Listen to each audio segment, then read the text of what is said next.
Today on Garbage Time Fantasy Football, I am your host again, and we discuss Week 8 waiver wire targets. It's time for Garbage Time.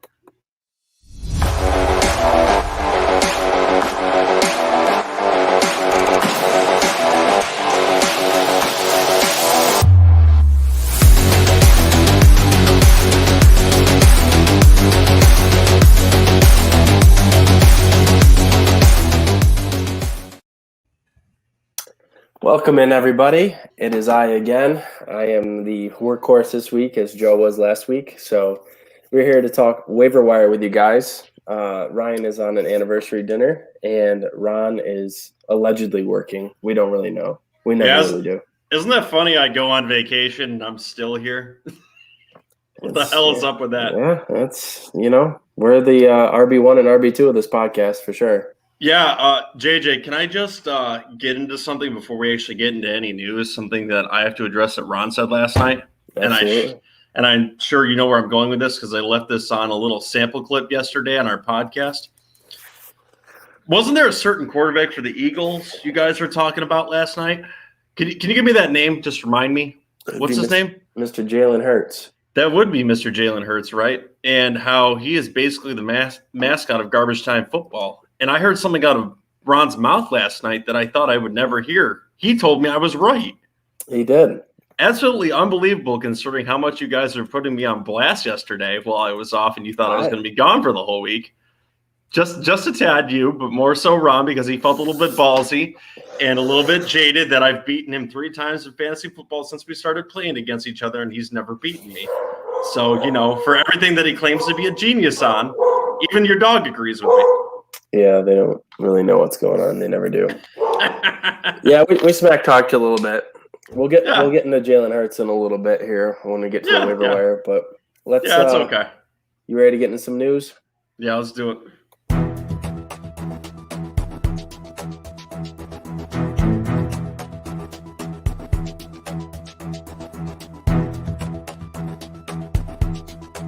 News updates. All right, so just a couple pieces of news to go over as we had an episode yesterday. So not a whole lot has gone on, but a couple points here. Allen Lazard went on the reserve COVID list, and it does not look like he's going to play.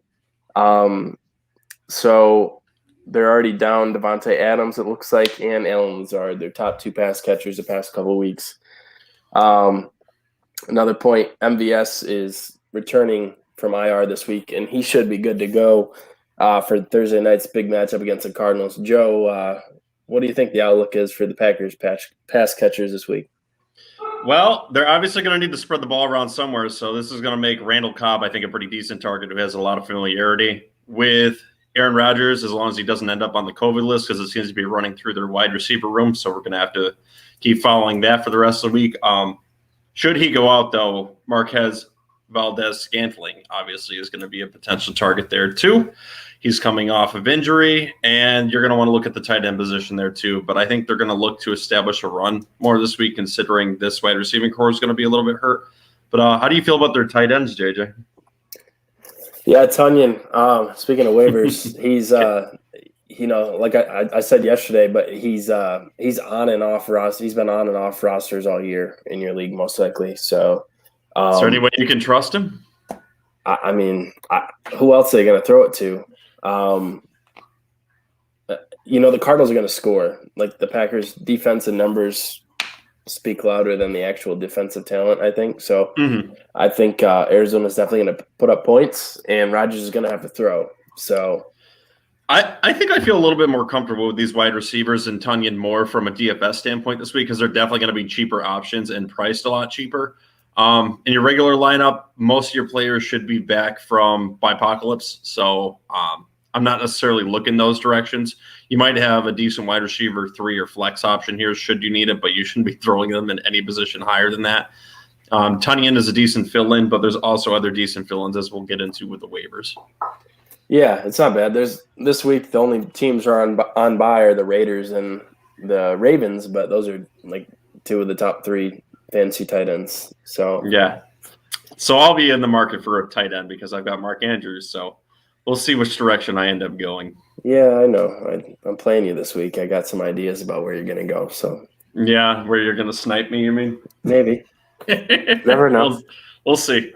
Maybe I'll just invert that and make a trade instead. Rip somebody else off. That's right. What else? I've been doing pretty good at that this offseason, too. I sure have. Do we have any other daily news before we get into this waiver wire drop? Other piece of news I wanted to cover. One of my favorite players this year, a guy I drafted a lot this season, Jerry Jeudy, is finally coming back from IR Week 8. He's going to play versus Washington football team. So something to keep in mind. I know in a couple leagues I have Tim Patrick, and I've used him as a fill-in for Jerry Jeudy. But how do you think this impacts Tim Patrick going forward? Specifically Tim Patrick, I think he will be effective for one more week and only one more week, because if he does play this week, I think they're going to want to get Judy back up to speed and they'll ease him back in. But after this week, I don't even see him as a viable waiver wire ad. Even last year, he was viable in some games when there was injuries, but Cortland Sutton was also hurt last year. I think this offense is good enough to sustain two wide receivers, Sutton and Judy. But I think even in week 1, we saw Judy was at true number 1. And I think Sutton is actually going to revert back to the number 2 at this position. Sutton will be startable every single week. Their starting quarterback is showing a proximity to be able to actually sustain two good wide receivers in an offense, which is good for fantasy football. And I think Jerry Jeudy goes right back to being the wide receiver number 1. Not this week, but next week. I think I would keep him off my roster this week just because I think, like I said, they're going to ease him in. But I think he's going to be effective going on past that week. That's tough because Washington has been just atrocious against wide receivers this year. So I'm definitely going to monitor Judy's participation in practice. Like if he's limited all week, I'll be skeptical. But if he's like full practice all week, I may have to all systems go on Judy and play him in all my lineups. Well, here's the thing: is we also have Jerry Jeudy in our Megala Bowl team, and he's sitting on the reserve right now. And I know I'm going to get that itch to want to put him on the roster, and you guys are going to outvote me anyway. So I've got a sneaky suspicion Jerry Judy's going to find his way into our lineup this week. Maybe. So that should be good going forward too. Like I said, I think Cortland Sutton will definitely still get maybe not as impressive of numbers as he had, but I think he's still going to be a viable wide receiver too for your team going forward. And Tim Patrick reverts to where he belongs currently on the waiver wire. Yeah, Judy, I just checked too. He's only 4,900 on DraftKings this week, so I'll probably have him in a lineup or two. But yeah, probably in the show lineup. Maybe I got to do something different. I've had him down a couple weeks. Would you even be willing to put him in some Packers receivers in those lineups, or is that just not in your soul to be able to do that? Well, Packers are Thursday night, so. Oh, yeah. So you'll just avoid that lineup altogether. Yeah.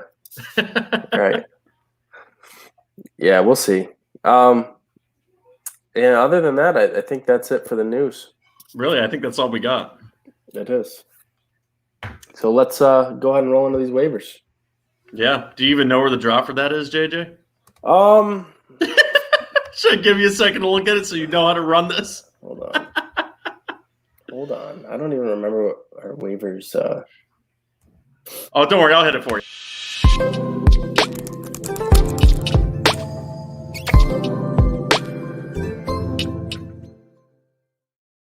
It's that really ugly one that looks like you're going to the Google toolbar.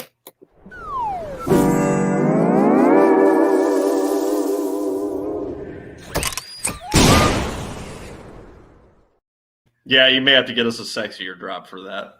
Sabotage myself. All right, so what's the first player you wanted to discuss on waiver wire? Well, it was going to be Allen Lazard.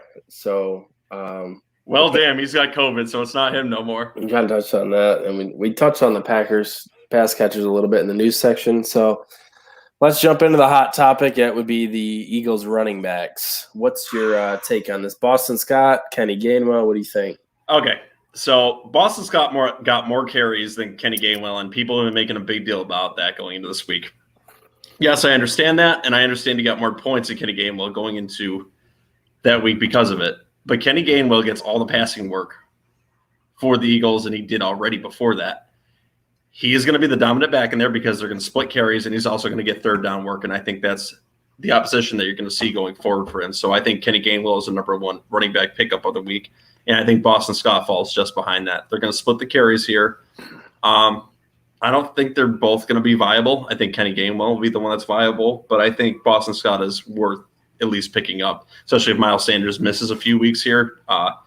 Boston Scott will be that kind of player that you pick up in anticipation of an injury. Yeah, I agree. I don't know how they're going to do this. I've heard that thank you, Edward. I'm a pro, obviously, you know. Yeah. Yeah, I think Scott is kind of their early down back in the Sanders role. I do think Gainwell gets an uptick in touches. He's shown to be pretty dynamic. So I guess I would agree with your analysis there. One thing I want to point out, I know we talked about Jalen Hurts earlier and how great of a fantasy quarterback he's been. Fantastic, if you ask me. As a Jalen Hurts owner in a couple leagues, I am a bit nervous that the Eagles trade away Joe Flacco and Gardner Minshew is just kind of sitting there. I feel like the Eagles don't have a lot of confidence in Hurts, and I do think he's on a bit of a hot seat because every week it's missed passes and they fall behind, and then he has to try and do the hero job in the fourth quarter, and it hasn't been panning out. May I say the garbage time job? And let's just point out there's a remedy to all that, some good medicine that the doctor can prescribe. And Edward, that's your favorite team, as I found out yesterday, the Detroit Lions, who they're playing this week. And by the way, I believe the Eagles are a pretty good DFS pickup for it this week and a good waiver wire option for teams going forward. So not to shit on your team a little bit, Edwards, but all of our teams seem to be getting shit on lately, so welcome to the club here. So Jalen Hurts, I think, will at least get a few more weeks. Gardner Minshew coming along does scare me a little bit.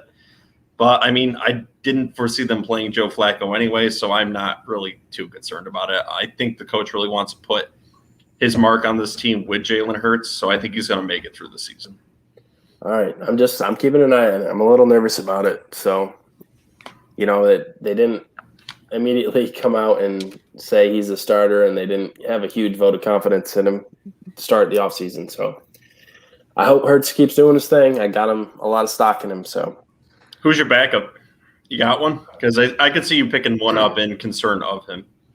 I may be doing that in our league, so I don't know. I should talk about that. But a certain NFC North quarterback that may have been dropped after having a bye week last week, Kirk Cousins, is an option. Or may I say a Carson Wentz you might be looking at? Carson Wentz has looked pretty good last couple weeks. Last week, it's kind of a fluke with the rain game, but even in the rain, he was throwing a pretty good ball. So yeah, well, don't worry. If you steal the tight end that I think that you think I'm going for this week, I'll steal the quarterback that you're going for. No, I shouldn't have said anything. I can play nuclear too. Yeah. Anyways, the Eagles running backs, I'll probably add them a little bit, but what do you think about Rashad Bateman? So Rashad Bateman, I felt very good about him going into last weekend. That prediction came true. He played very well. Rashad Bateman, mind you, is a rookie, so he's going to have up and down parts of his seasons. And I was drinking the KJ Osborne Kool-Aid early in the season. So I don't know if I want to drink the Kool-Aid on Bateman too much. But in a FAAB league, I'd be willing to spend probably 10 to 15% on him to pick him up because the pie in this offense is a little bit larger now. We used to use this analogy a lot that Lamar Jackson didn't throw the ball as much, but now it seems to be spreading out in this offense a little bit more. And they like to throw it to these receivers. Obviously, with them on a bye, you may actually be able to get him a little bit cheaper too. So I would consider looking at him as a back-end bench spot with potential to help you later on in the season or spending 10 to 15% of your FAAB on him. I think he's going to be a good wide receiver going forward, which does concern me a little bit because I think it may take away from Hollywood Brown just a little bit. I agree. And, Lamar with them. I think a big part of Lamar throwing more is losing Dobbins and Gus Edwards they don't want to rely on those old running backs as much. So Lamar's getting his carries, but those running backs aren't getting the same amount of volume. I'd be interested. I should have looked this up before, but the run percentage for the Ravens compared to the last 2 years to this year. So, yeah, Bateman, if you got an open spot or someone went on IR on your team or on the COVID list, if you have Adams or Lazard and they're on the COVID list, they let you put them on the IR in most platforms. Go ahead and add Rashad Bateman. Just you don't know how long those guys are going to be out. He could take off next week. Yeah, no, I was able to take advantage of our COVID spot because Damian Williams was out with it last week, so I ended up putting him on the spot. I believe it was Damian Williams, right? For Chicago had COVID? Yes. Or was it in it? Yep. So I ended up putting him on the spot, and I was able to pick up another positional player, which really aided me in winning this past weekend, which, by the way, I went 3-0, including our Megala Bowl this week, so I'm doing very good in a Dynasty League, which I should not be because I'm starting Carson Wentz and the Washington football team starter, but we'll see how that goes going forward. I think I'm just getting a lot of luck.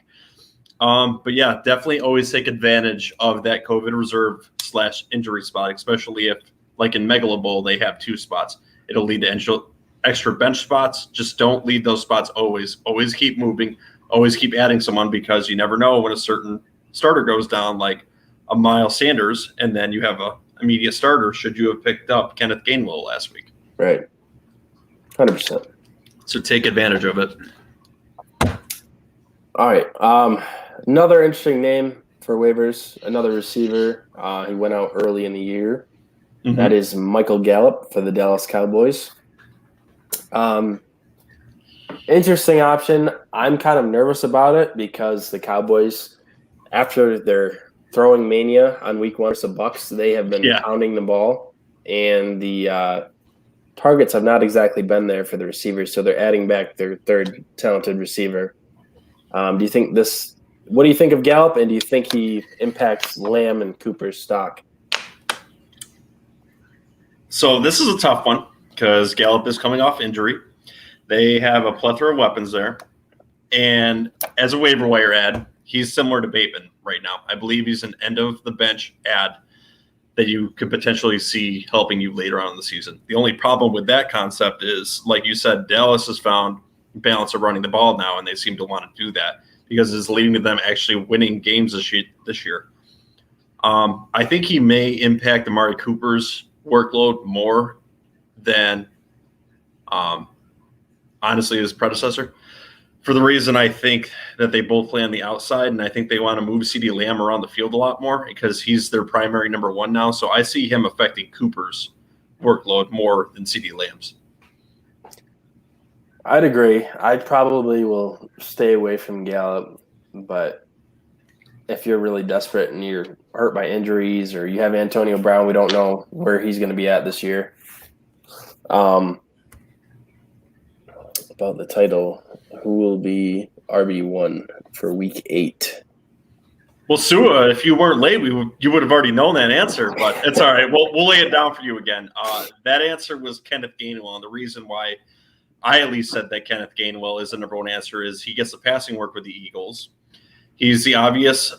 He's splitting work in the backfield. He's getting the third down work, and the Eagles have this weird mantra where they're just going to pass the ball on first, second, and third down. So Kenneth Gainwell is the number 1 ad. The running back behind him, Boston Scott, is just generally a thought about waiver. It's at least what we think. And thank the good Lord, because it sounds like he's probably on your roster. But yeah, Kenneth Gainwell. What were we talking about before Sua rudely interrupted us? Michael Gallup. I think we're over him, though, right? Yeah. And Sua, he's nothing more than a end-of-the-bench ad, if you were curious about Gallup either. And just to touch on waivers, like, I guess this is kind of some one-on-one stuff, but when you're going to make your waiver claims, look where you are in the order for your league. Like, whether you have rolling waivers or it's based on your record. That's right, where if you've got someone winning like me at 5-2 – with the 9th waiver claim and someone sucking like JJ at like 1-6. He's got an early waiver claim. I'm playing you this week. I've won 2 straight. I'm out of the gutter. Oh, yeah. Well, you're about to go right back in it, just like I put Ron in the gutter 2 weeks ago. So don't forget. Oh, that's okay. You're going to be giving that up to me shortly, Championship pedigree over here. As the record indicates. So anyway, what was your point before I rudely interrupted you?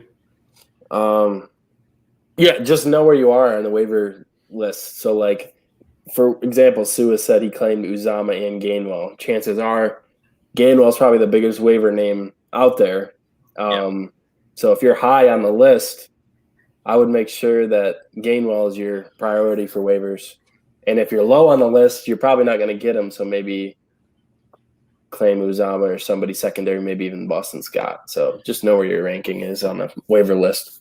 But you don't necessarily know if Gainwell goes because a lot of people might assume that, and then you end up with him. That's true. It's a game. Put him in your waiver wire claim top anyway, even if you don't think you're going to do it, because I do that anyway. And then put all of these guys in that list in a priority order. Obviously, in a FAAB league, it's your most amount of money, so you have to think of it differently. But that's just a different idea where I might be interested in someone more like Uzama this week because I need a tight end because Mark Andrews is out. Although there's a variety of tight ends I'm going to be targeting because I'm sure JJ is going to be targeting Uzama, so I don't get him. But I don't think he's out there in our league. No, maybe not. We'll see. Not that I'm interested in him. I'm actually interested in a different name. I'm just not going to tell you which one. Okay. Yeah, another let's keep rolling. We got through Gallup. One of the guy I'm playing, he has D-Hop and he is questionable. I feel he is going to miss. Yeah, that's something we're going to get into. That's another name on the list. So DeAndre Hopkins has a hamstring injury. He did not participate at all today. Concerning. It's concerning, though. D-Hop is kind of like Julio, where he can just sit all week and then play. He's banged up a lot, but that's a soft tissue injury, and it's a short week. So it's a short week, and they have a lot of weapons at wide receivers, so I think they're willing to sit him. They don't want to risk him going past this week, so I think they're going to rest him. That's my gut instinct. When I see a short week and a soft tissue injury, especially with a team that's deep at so many positions, and they want to get these young guys the ball more like Ertz, who they just got on the team, they may look to rest him because they're on playoff trajectory right now. And I think they want to get these young guys talents. So I think they may rest D-Hop because they don't want to risk it. Just my 2 cents, but we'll see. That's right. I beat the guy in week 7 because Jason Myers, he missed a couple field goals, dude. He missed 2 or 3. Yeah, Sue, actually, I watched the show after the guys posted and saw this comment. I was thinking that when I saw he had missed it too, I'm like, well, one of our listeners is very happy about this right now. So you won it by less than a point, it looks like. So, good for you. That happens sometimes, but awesome. Sometimes you will lose by 1/10 of a point, like I have done twice in the last 2 seasons to the same 2 people I seem to lose to all the time. Yeah, those nightmare matchups. Absolutely. But yeah, continue on about Hopkins. If Christian Kirk's available in your league, I would add him. He could go off even with Hopkins in the lineup. And yep. I think he's probably gonna have a good game. I like Christian Kirk this week. Rondale Moore is hit or miss, but he's gonna have opportunities. So if either of those guys are available, I would give them a hard look. What Cardinals receiver do you think is going to step up if Hopkins misses? I think they're going to want to get the young guy involved. I think it'll be Rondale Moore this week. I'm going on a little bit of a limb because I think the easy answer would be Christian Kirk, but I think they'll try to get him more involved. I believe Edwards has a question here too. Mark Andrews is obviously on bye, which he is for me too, so I'm totally down for this question. Didn't stash him back up. I dropped Hardman, Allen Robinson. Oh, do I drop Hardman, Allen Robinson, or Chanel? Add Conklin, Hooper, Jonnu, or Komet. Great choices, I know. So JJ is kind of interested in my answer for this too because it might be considerate of where I go. I don't know their opponents as of yet because our waiver wire drop is Thursday, so I haven't looked into this for our league yet. Is there any way you could pull up the list for me, JJ, and let me know what they're playing? Who they're playing against? Yeah, these 4. Conklin is on the Vikings. They're playing against the Cowboys. The Patriots play the Chargers, I believe, in LA. And don't like that matchup. The Bears play at home versus the 49ers. I think your best matchup here would be Conklin. They're playing the Cowboys defense. Hooper, I missed Hooper. Hooper's playing against the Steelers, I know. Yeah, no, I don't like Hooper this week. I think it would be Conklin this week, although they have a lot of weapons there. They've got a decent quarterback, though, and the Cowboys seem to like to give points up against tight ends, so I think it's a pretty decent option. And as of the players to drop, oh, God. I'm going to go with Chenault. I think Chenault's a decent drop here. I understand Robinson hasn't been performing well. And Hardman, honestly, I think you could drop any of them. I don't like any of them at wide receiver right now, but I think I would drop Chenault. What about you? I'd probably drop Hardman out of these guys. Chenault's getting the crazy volume of the targets. Robinson has been atrocious, and he's playing at about 50%, as I talked about yesterday. But there's a chance that he gets moved before the trade deadline. Yeah. So I would hold him for one more week. If he puts up another dud, I would drop him. And not only that, he's got name power too. You might actually be able to trade him for someone, which I would be shocked. I would be shopping him frequently and be like, "Hey, listen, he might end up on another team for the trade line. Get him while he's hot." But I say Chenault, and JJ says Hardman. So take it for what it's worth. 5 or 2 or 1 and 6. It's amendable there. We'll answer Sua's next question here, and then we'll get back into the waivers. My team is Murray, Derrick Henry. I think this is more of a comment.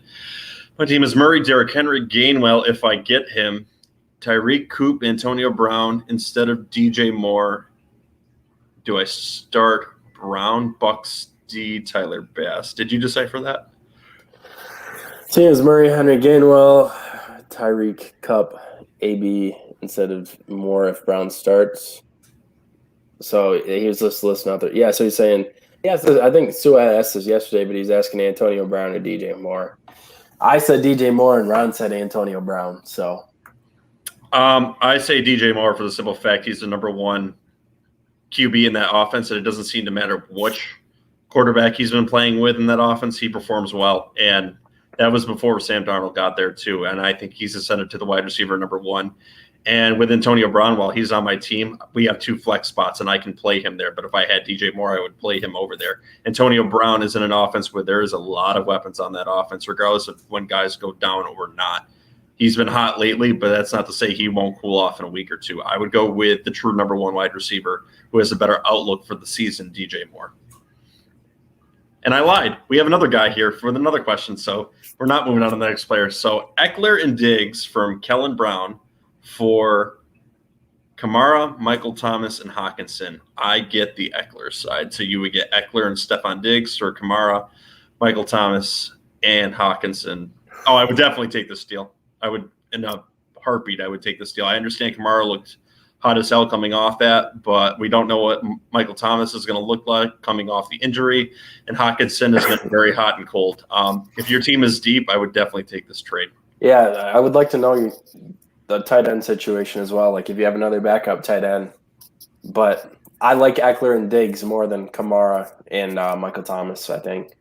Diggs got off to a slow start, but he's got a matchup with Miami this week, and they always kill the Dolphins. The new Bills do. So I'll be playing a Josh Allen, Stephon Diggs stacks everywhere on DraftKings this week. So I think I have Goddard and Schultz. But, yeah, I would definitely do that then. Oh, it's an easy trade for you. Yeah, so streamline your team, make it a little bit more solid and well-rounded. I think that's the way to go with that one. Yep. So what was the next player you wanted to talk about, JJ? Next guy on my list, he's hasn't played at all this season. I just want to talk about the Deshaun Watson situation and what your take was on that. So this is kind of interesting. So if you're deep on bench spots, I would consider adding him just to keep him out of someone else's hands. This is the going nuclear option, because say he gets traded at the deadline, he may not be very effective for the first week because he's learning an offense. But my God, if he ends up, say, on Miami's offense, which seems like a strong possibility, or Denver's, which is another one I think out there, or the Panthers, there's a lot of good wide receivers on any of those teams. He could kill you, or he could be a starter for you later down, or someone you can trade. So there's no reason I don't think you can add him at least to your bench should he play this season. I know when writing the description for this show, JJ, you had some questions about whether he would actually play or not this season should he be traded. Do you think he's worth an ad? Do you think he's going to play? I added him in a couple leagues. I don't know how the NFL is going to handle it because the investigation is still ongoing. So in the past, like there was the Michael Kendricks investigation for the insider trading stuff, and while he was being investigated, he was playing while he was dealing with all the court issues and everything else. So, I mean, in the past, players have been able to play while they're still undergoing investigation. So I think I think he could play if he gets traded. So I do too.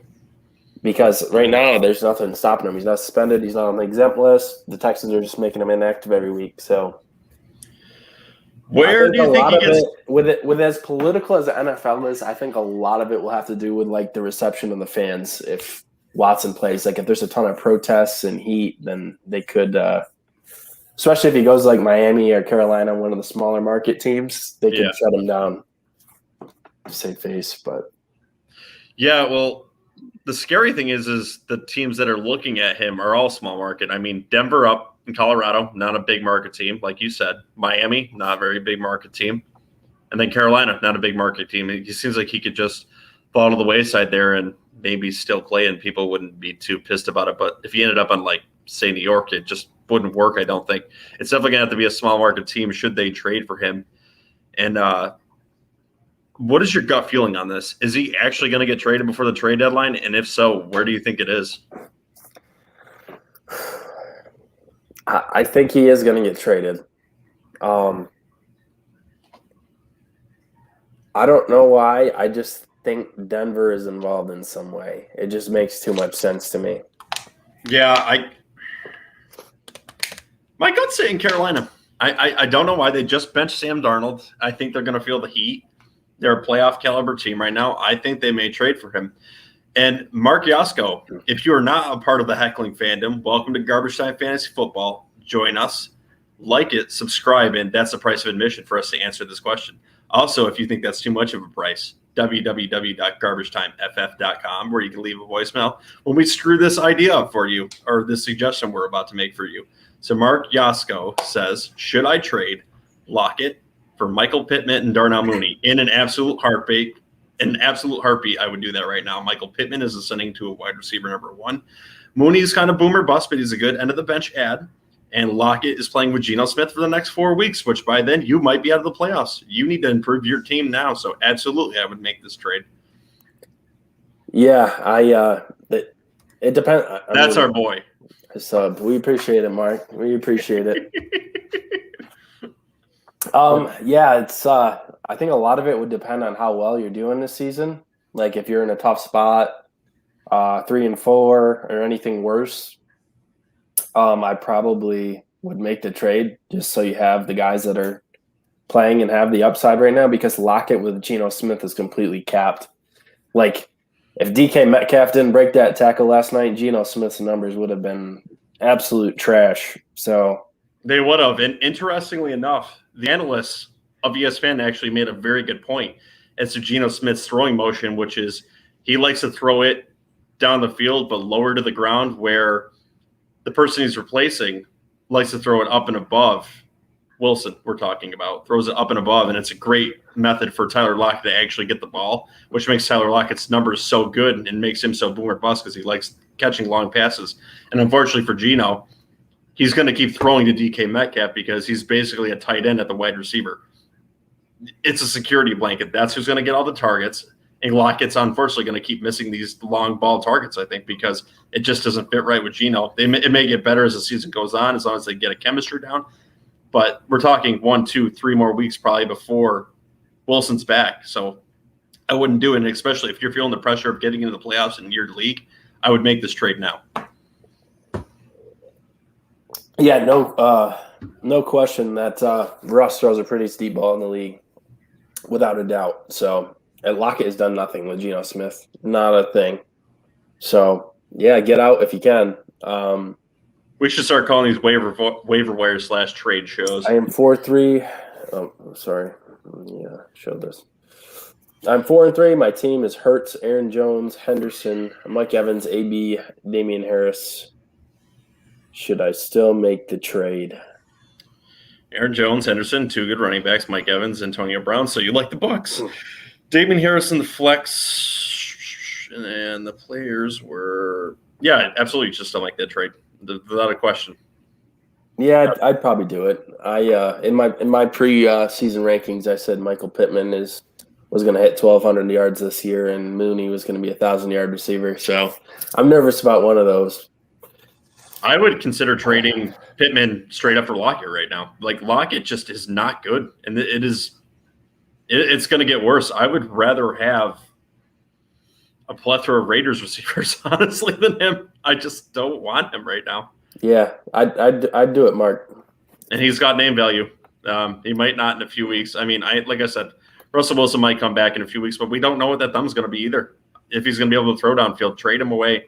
Don't seek injuries out. You want to go with the hot hands right now, and I think Pittman is on the ascent. Yeah, and another thing to consider, guys, when especially when you get into trades this time of year, is bye weeks. So who was it up here? It was Kellen talked about trading for Eckler and Diggs for Kamara and Thomas and Hawkinson. Mm-hmm. So Eckler and Diggs have already had their bye week. So that's a big plus. You have them the rest of the season. They're not going to miss a week. And I know the Saints have had their bye as well, but the Lions haven't had a bye yet. So you lose Hawkinson for a little bit. Essentially, you're stealing a week of availability. Yeah. So when you're making trades, that's just something else to consider. I personally like. It's a difference maker for me in trades if I'm looking for a guy that's already had their bye week, so I know I have him the rest of the year. And if you had those spots right now, as we said, there's nothing wrong with adding Deshaun Watson, I guess, politically, unless you don't want to do that. But we're not going to get into that on the show. This is about fantasy football. We're not going to get into that. Well, let's talk about another quarterback, JJ. I know that's on your list and probably who you're targeting on the waiver wire this week. How do you feel about Carson Wentz's outlook playing against the Tennessee Titans this week? Yeah, I don't know. It's kind of a running back battle matchup with Taylor and Henry. But the way the Titans have been scoring, Wentz is going to have to do some throwing. So I definitely see him as a viable quarterback to stream if you have your guy out this week. I mean, if you have Lamar or Carr, pretty much. But yeah, I'd have no problem starting Wentz this week. Is Daniel Jones trustable again now that he is Odell Beckham of the Giants? I guess matchup dependent. Who do the Giants? The Giants play the Chiefs Monday night. Yes, he's going to score a little bit. He's going to have to score a little bit. The Chiefs are going to start feeling the pressure, and I do not know what's going on with that team because supposedly they rebuilt that entire offensive line. All the weapons are back from last year. So what is going on with that team? Does the league just figure them out? Yeah, that's yeah. I mean, I think the scouting report's out. They're going to have to change some stuff up in that offense. So be interesting to see. The Giants, another piece of news, I guess, is Jabril Peppers. They're pretty much star safety. He's a pretty good player. Tore his ACL, so they're down one of the key pieces in their back end of their defense. So I think we could see the Chiefs be a player at this deadline. I think they obviously need to do something here, especially on – I can see them make a few moves here. They may trade for a running back like Marlon Mack, which I think could really hurt the running back position and make it more of a committee back there should they trade for Marlon Mack.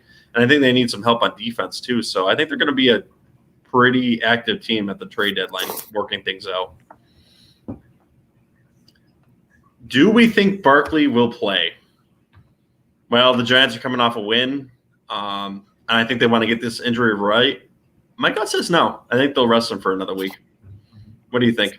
Yeah, I don't think that Saquon Barkley starts or plays even. Just a tip for you guys. On YouTube, I know we're probably your favorite channel, but another channel that I use a lot is the Fantasy Doctors. It's just the space Fantasy Doctors. It's a group of guys that perform like surgeries and things on injured athletes, and they're really good. Last week they hit on Darren Waller. They talk about resting players based on when a bye week's coming up, what the team has going on. And on Saquon Barkley, they said their gut is that the Giants should sit him, and if they play him, he's not going to be ready and not going to be as effective. So I do not think Barkley plays. And look those guys up; they're really good. If you have a guy on your team that's kind of banged up, usually they have a video out on them. They put out a lot of content. They're really useful. So I'm hoping that they give us the announcement on him early in the week because I've also got Davonte Booker on a few of my rosters. So come on, Giants, you play Monday night. Let's get that announcement on nice and early and not go up till game time with it.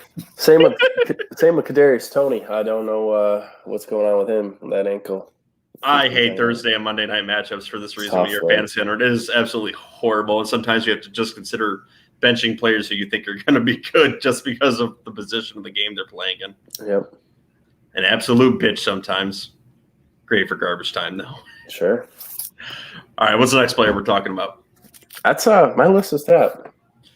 We didn't cover C.J. Uzomah yet. What's going on with him? I'll tell you this. When teams are playing against the Ravens, play the tight end of that team because they get massacred by tight ends every week. Uzomah is viable the way Burrow is throwing the ball. That offense looks great, and he's involved every week. He's kind of been a hit or miss guy in his career, but you're starting to see some consistency out of him. Drew Collier, as I have told others tonight, if you are not a part of the Heckling Fandom yet, which is what we call our people on Garbage Time Fantasy Football, like and subscribe on the show, and I am more than happy to answer this question, which we are going to do now. AB and Michael Thomas for DK, Gallup, Devontae Parker. Who's going to win this trade? Well, first off, Michael Thomas is coming off an injury. AB is good, but in an offense with a lot of weapons. DK is a good wide receiver, too, right now. Gallup, thank you, Juke. We do appreciate that. Gallup is going to be an interesting piece. Devontae Parker is also coming off an injury. So, honestly, I don't like either side of this trade, but I think the winner of this trade is I'll go with AB and Michael Thomas for the reason AB is a starter, I guess, and Thomas could be a starter going back. DK is a wide receiver playing with Geno right now. Gallup is an end of the bench spot right now. And Devontae Parker is coming off an injury. I understand that he could potentially be a wide receiver too going down, but I just don't like the Miami Dolphins offense right now. This might change in a week or two if they add Deshaun Watson, though. Yeah, this is a tough one because you haven't seen Thomas play yet, and you're just going on his history, right? So, yeah, way to throw a softball for us and give us a ton of information. I don't know. I may take the DK side. I think that's some bullshit, but that's okay. All right, but also, Juke, if you're making this trade and we screw this up, www.garbagetimeff.com, where you can leave a voicemail. It's on the right side of your screen. You leave your name, and we'll play it live on the show. You could scream right at us, and we'll play it live on the show. It may not be a good answer back, but it'll be very entertaining for the Heckling Fandom. And JJ, we also have Twitter now, don't we? Yes, I have created a Twitter page. It is garbage_timeff. I'm going to be I run the Twitter page, so I'll be tweeting while watching the Red Zone channel, and would love to interact with you guys. Maybe I'll start like a starter sit thread on Sunday morning and go through and answer any questions and give some insight, and we'll also share clips from episodes if you guys miss any. So that's right. And that's very important too, because Ron is very flaky with his start and sit episodes on Sundays. You don't even know if he's going to show up. So very important. Yep. Last. Does he mean last question? What does he think? We're just going to leave this before he gets his last question out? No, we still got a few things to talk about. So don't worry about it. I did want to cover a few more players and defenses if you're okay with that, JJ. Sure. So how do you feel between these four defenses as streamers this week? The Bengals are playing the Jets, Los Angeles against the Patriots, Philly against the Lions, which we already covered, and San Francisco. What are you trying to say about San Francisco, Joe? Do they have an easy matchup this week? I'm saying potentially they have an easy matchup this week. Are any of these streamables, and what order would you put those for? Yeah, they're streamable. I'm trying to think about it. I would put the Bengals versus the Jets first. Sorry. Me too. Oh, no, that's okay. Me too. Then I'd put the Chargers second versus the Patriots. I was a DK side, but I'll definitely keep that in mind. Yeah, I think you won the trade, Juke. I say you lose it, but that's okay. You can yell at me at the website if you'd like to do that. Anyway, go ahead with your rankings. Don't listen to Joe. He's last in our DFS rankings and Pick'em rankings. So I'm first in fantasy football where it counts. So we'll see. It's a long year. I would say Bengals, Chargers, Eagles, 49ers. In that order.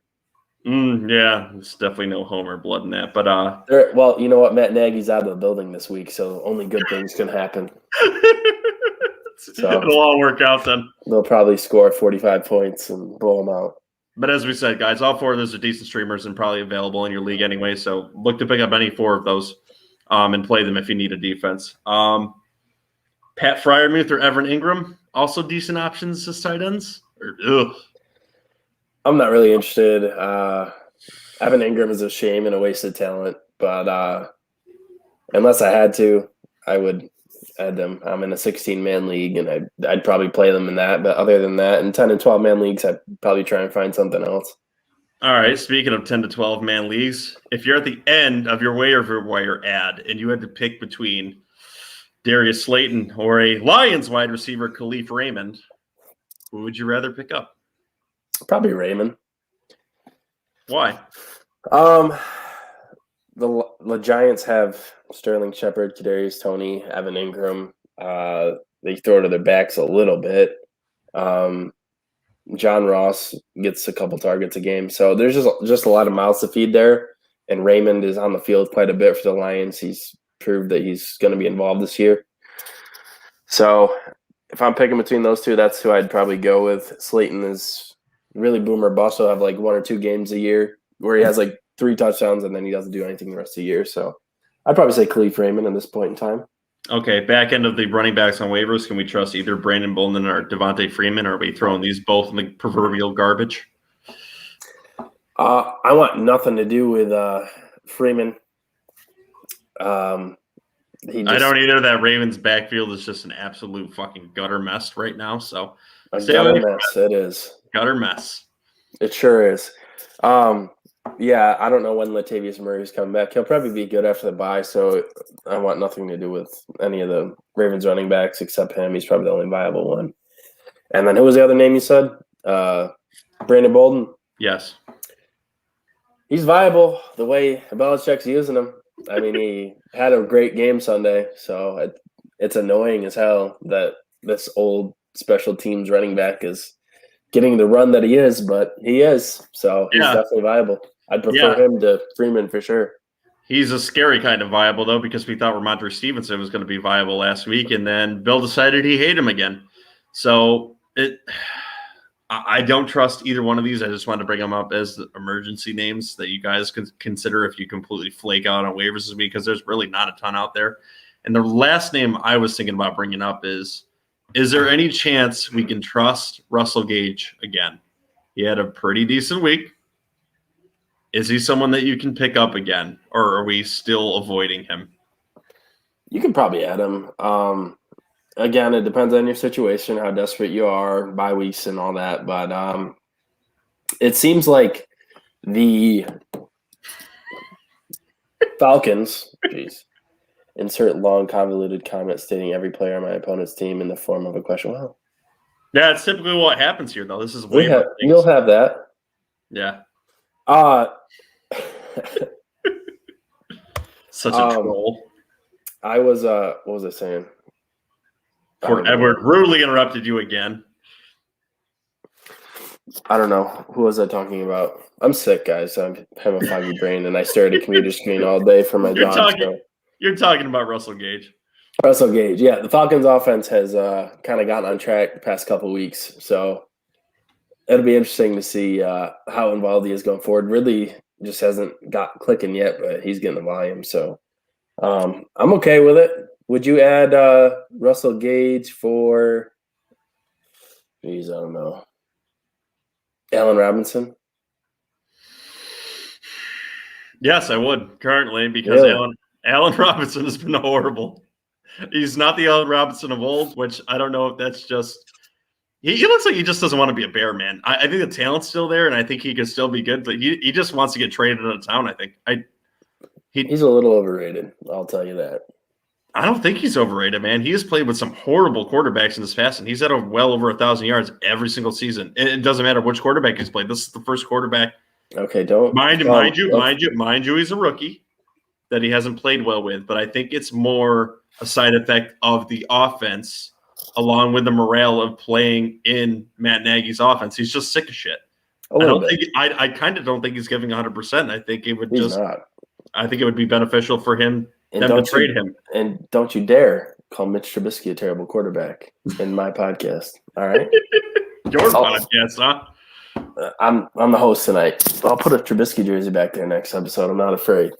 Yeah, well, this other host Edward as a Lions fan can tell you how good Mitchell Trubisky is. All right, he loved playing against the Lions, but he pumped the ball at Robinson. He's the reason that he was ranked so high this year.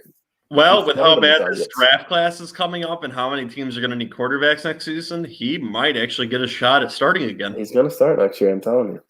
I believe he will. I got him in our dynasty league. Oh, watch out! Great, you'll drop him from some backup running back that you need the spot for pretty soon and try to slide that across as, you just being strategy driven. But that's okay. It's all right. Any other things you want to cover tonight? Or are we pretty good? I think we're good. We brought Mitch up, so I'm a happy guy. So all right. Now I'm going to quiz you. Where can you find our show, JJ? Because Ron can't seem to ever figure it out any week, just as he said last night. Spotify, Apple Podcasts, iHeartRadio, Simplecast, YouTube. I'm sure I'm missing some. Amazon. Tune in. Boom. All the good places. All right, I got 5 out of 7. Yeah. And www.garbagetimeff.com. Read my last or I'm unsubscribing. Whoo! What the hell one did we miss from Sua? That is just brutal, dude. The guy I'm playing, his team is Herbert. You don't have to be in protest anymore. Here we go. Hopkins, if not, probably Amari Cooper, Jamar Chase, Mike Evans, Cardinals. What's the question, bud? Insert all players and just assume what we know. Yeah, cleared up. Okay, are you asking if you're going to win? I'm honestly not sure of the question. The guy I'm playing is Herbert, Cook, Mixon, Hopkins, which Hopkins will be out because I'm predicting that anyway. If not, probably Amari Cooper, Jamar Chase, Mike Evans, Cardinals D, Menace. Is this a test? I suppose it is. Sua, we'll give you another minute to clear this question up because we need the whole roster on your side. No, that's it. I'm guessing he's asking if he's going to win or lose. I'm going to say you're probably in trouble this week with Jamar Chase and Mixon and Cook. Yeah, so, that's my guess too. I don't know what I meant by the question. Sua. Leave us a voicemail on our website if you don't know what you meant by the question. We'll try to decipher it there then too on the next show, or I'll just leave that episode to Ron and make him decipher it because I think that would be a fantastic idea. So I guess we're at that. And with that, guys, like we said, you can find us at www.garbagetimeff.com in the 7 places we just listed. The Twitter is also below in the description here on YouTube. I did put that on. The Twitter will be on our website too. It'll be on our Instagram at garbagetimeff.com. You can leave these damn comments anywhere. You can leave a comment on YouTube. You can leave it on the show early in the voicemail. We'll find the damn comment. We'll answer the comment on the show. Okay, guys? Hey, shout out to Jude Collier. You already followed. I see you're a Twitch streamer too, dude. I play Warzone, so comment on our Twitter with your Warzone handle and we'll link up. Yeah, he's trying to get a squad together. No, I got squad mates. We get dubs. You have squad mates on this podcast too, and I think with that, let's get out of here. Absolutely.